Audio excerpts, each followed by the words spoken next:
Hello Doraemons, welcome back to my channel. I hope everyone is doing good, and for this video I'm going to share you an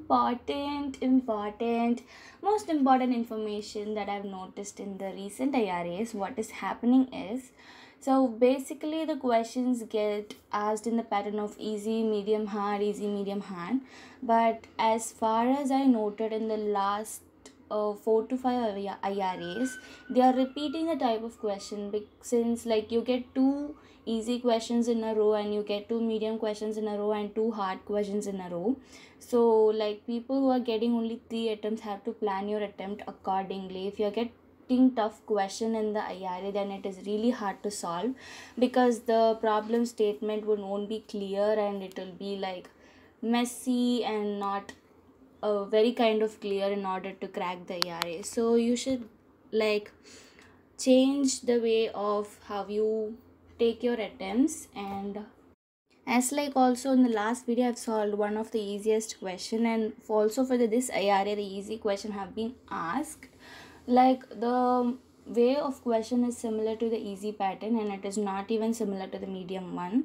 So like if you get taking series of attempts, there may be chances you get two hard questions and one easy, and two medium questions, or one medium and two hard questions. So you have to plan your attempts accordingly, and then if you want to crack IRA you have to plan these things accordingly. So for this video I'm going to solve the question which is asked on 11th of July, and this is also very similar to the easy question and this is really easy to solve. So I'm here going to share the question. So this is the question which is asked on 11th of July and it is a soap kind of problem. So they'll be giving you what is the order of the inputs you'll be getting, and here they have mentioned they didn't give you the number of inputs they are going to be given, and in the question they have told like you can consider 4 as the number of inputs which will be given in. And first method, like we are going on to the input and output. So here the input, first one, they are going to give you a number of the brand and the name of that item and what type of item it is, and then the number. So this number represents nothing but this one, the price of the item, price of that type number, and it is the price of that item. So there is totally 4, which is the item number, item name, item type, and items price. So like that we'll get 4 set of values, and then in the end they'll be giving you one type of item and you have to iterate through the list and you have to find the second maximum, the second highest price, not the highest price, the second highest price which is next to the max price.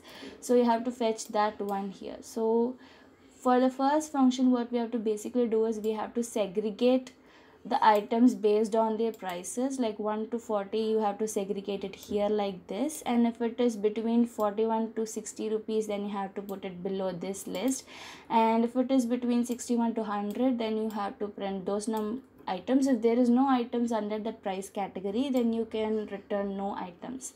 And from the second function we have to give out the second highest item. So these are separated by hyphens. So this is what we are going to do basically for this one. And one more thing over here is you have to arrange this list in alphabetical order. So whatever items you get, you have to arrange them in the alphabetical order. So I've already pre-written the code because this is a very simple code and you guys know how to write it, and the input is also not very complex. There is only 4 inputs. So first let's start with the main function. So first you'll be writing if name is equal to main, and we'll first declare the f list, and next step is to get the number of inputs. Here as they didn't give the number of inputs, we are going to consider it as 4, which I've given here. For I in range of 4 we have to get 4 items, which is item number, item name, and then the item category, and then the item's price. So here I've given the soap ID and the name, type, and the N, which is the price, and I've updated them to the F list by using the object class. So first here on the top we'll be declaring the object class and then the init function, and here we'll be passing again the ID, brand, type and then the price. So here I've given it as ID, brand, type and number.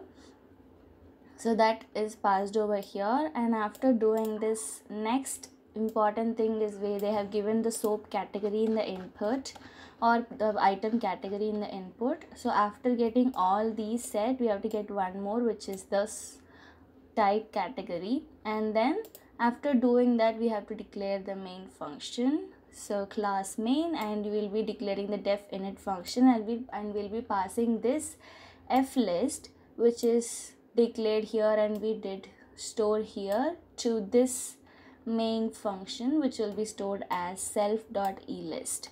So to call the main function from this the main class from this main function, we have to need an object. So you guys know object is an instance of a class. So by using this object only, we can call the functions inside the main class. So here we'll be declaring main with the object obj, and we'll be passing this f list here. And there are two functions declared inside this class main. First one is fun1 and second one is fun2. And for the fun2 only, we are going to pass this input, the category. So I've passed one parameter like r over here, and while calling it, I have passed this here, the ty as here. So now we'll be able to access the functions under the class.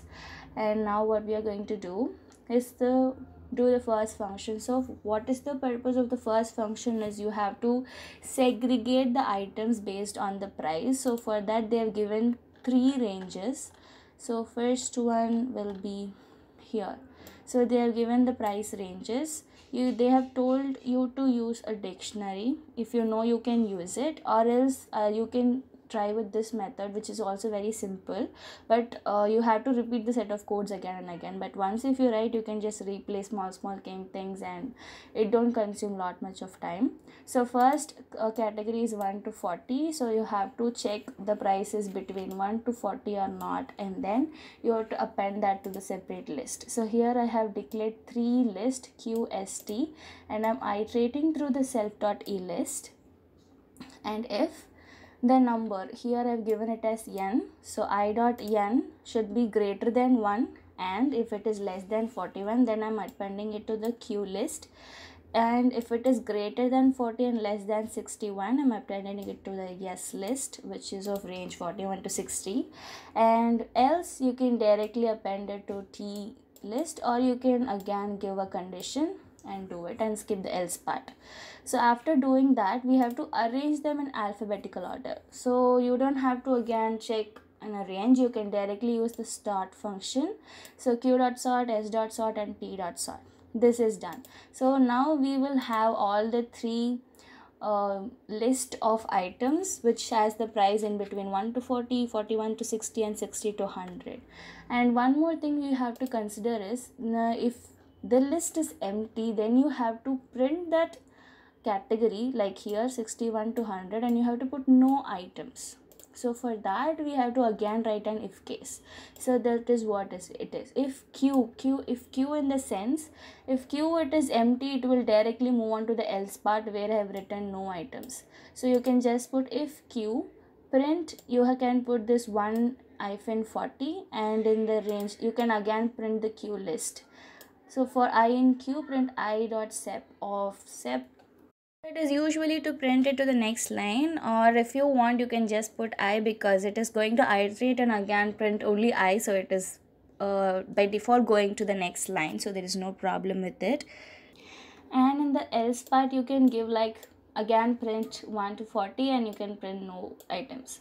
So you can repeat the same thing for S and T, just you have to change this range 41 to 60 and 60 to 100. That's it. So this is very simple, and just to repeat the set of code, if you write one part of the if, you can again copy paste them here, and if you write one sort, you can again copy paste, and if you write one if else, you can again copy paste it. So this is the first function. So the output of the first function is still this, and after this, what we have to do is they will give you the soap or the category type. So based on that, we have to find the second item, second item with the second highest price actually. So for that, what we are going to do is so here what we'll be doing is, first I'm going to declare a list because I want a list to store the price amounts, and I'm going to iterate through this list. And if r.lower, so here I have passed the category type. So basically here r.lower, and in this class object I have given it in the name of t type of the item. So here I'm going to just put i.t.lower. remember, all the comparison should be case insensitive, so make sure you change it into lower and then compare them. So again, after doing that, if they two match, if the category is what given mentioned over here, here it is soap, so what are the items under the category soap will be here. The price of them will be in the list, so I'll be using again l.sort to sort the list. So I'll iterate through the list again, and I'll find like L of -2, it will take the last second number of the list, and I'll compare it with this i.n over here, and then I'll print everything under it. And here I'm using this sep is equal to hyphen, so it will separate all the items by this hyphen. And then yeah, this is the final output. So now basically in the output we have the price categories, and then the items are arranged in alphabetical order, and in the end we have the item of the mentioned type with the second highest price.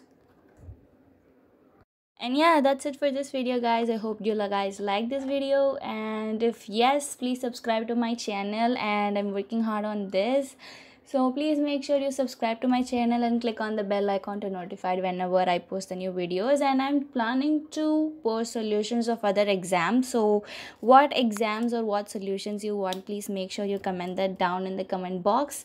And yeah, that's it for this one, and I'll meet you in the next one. This is your very own Kodoraemon signing off. Bye bye. Have fun and cheers.